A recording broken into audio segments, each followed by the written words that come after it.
Hello, everyone. Welcome to World Beat, where we show you what's happening in the world and how you can pray about it. U.S. Secretary of State Mike Pompeo said the Trump administration is ready to resume talks with communist North Korea at a moment's notice if the regime signaled a willingness to discuss denuclearization of the peninsula.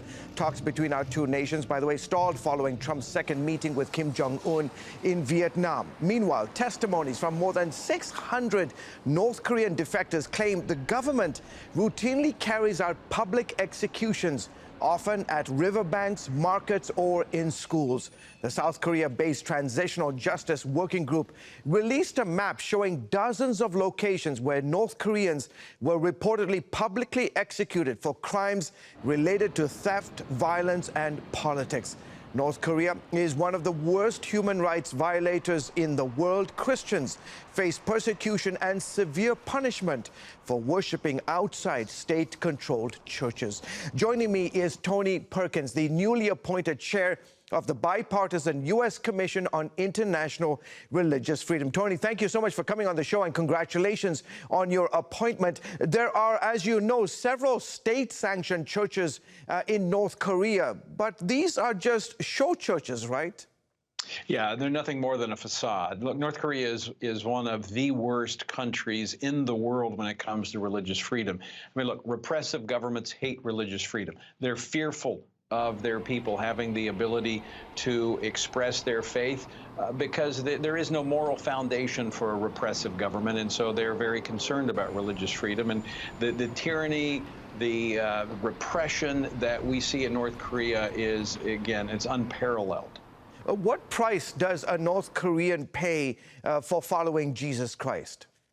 Well, we know that there are camps, concentration camps, if you will, in North Korea where political prisoners, Christians, we know, best estimates, a very closed country, but maybe 50,000 of them are Christians. They are singled out for harsh treatment, for torture, forced hard labor.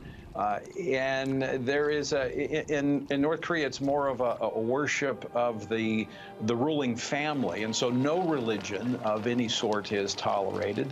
And it's a very repressive regime. And hopeful that the engagement by this administration, which is all in when it comes to religious freedom around the globe, that by engaging in these conversations and negotiations with North Korea, that possibly the door might be opened.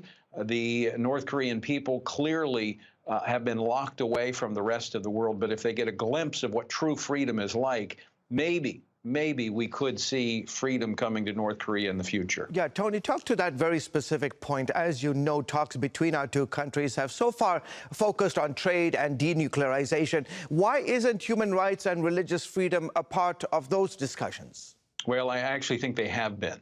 It's not been publicized much, but I know that in the first meeting the president had, that those issues did come up. Obviously, at the top is the denuclearization of the peninsula. That's the top priority. But those other issues have factored in to the conversation. As I mentioned, you are the new chair of the U.S. Commission on International Religious Freedom. Tony, what's going to be your focus during your tenure?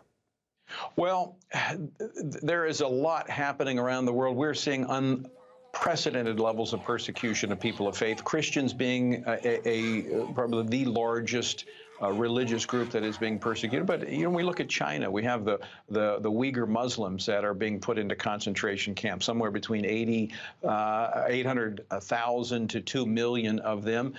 We see the Middle East being very unsettled right now. But here's the good news, George. What we're seeing happen, because of the focus of this administration, many countries are paying attention now to religious freedom, or at least the freedom of worship in their country. So I'm engaging with leaders at the highest levels all around the world, in moving them forward toward recognizing that fundamental human right of religious freedom, meaning the ability to worship as you please, not to worship, to change your religion. That's a fundamental right of every human being. And this administration, this commission is advancing that around the world. Are there any areas of the world that you hope during your time as chair to draw attention to? I do. I think there's great promise in Egypt right now. I think President El-Sisi, I've met with him twice. He's certainly trying to move his country. It's somewhat outside of Cairo, it's very difficult. There are threats to people of faith there. We're working with the State Department to provide more security to places of worship. But also, I'm very concerned about what's happening in Nigeria. That country, I think, could be another Rwanda, where you have genocide, where you have right now violence taking place between Muslims and Christians. And in fact, I've adopted as a prisoner of conscience Leah Sarabu, who was a 15-year-old girl who was kidnapped by Boko Haram and being held as a prisoner. And so I hope to bring greater attention to what's happening in Nigeria as well. Okay, terrific. We'll have to leave it there. Tony, thank you so much, and congratulations on the new position. Thank you very much. You're most welcome. Well, folks, that is it for today's edition of World Beat. Until next time, goodbye, and God bless you.